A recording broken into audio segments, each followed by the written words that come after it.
নির্বাচনে ব্যাঘাত ঘটানোর মতো শক্তি আওয়ামী লীগের নেই মন্তব্য করেছেন প্রধান উপদেষ্টার প্রেস সচিব শফিকুল আলম। ফেসবুকে দেওয়া এক স্ট্যাটাসে তিনি এ মন্তব্য করেন।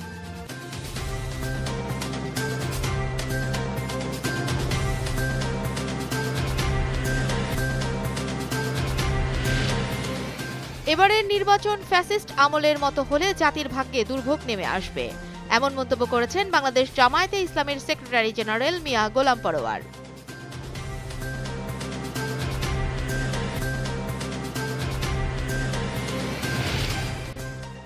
হানি ট্র্যাপের মাধ্যমে অশ্লীল ভিডিও ধারণের পর ব্ল্যাকমেইল করে 10 লাখ টাকা হাতিয়ে নিতেই আশরাফুল হত্যাকাণ্ডের ঘটনা ঘটে, এমনটাই জানিয়েছে র্যাব।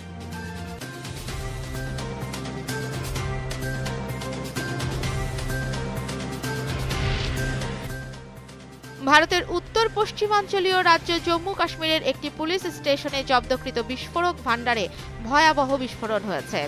এতে নিরাপত্তা বাহিনীর সদস্য সহ প্রাণ হারিয়েছে কমপক্ষে 9 জন।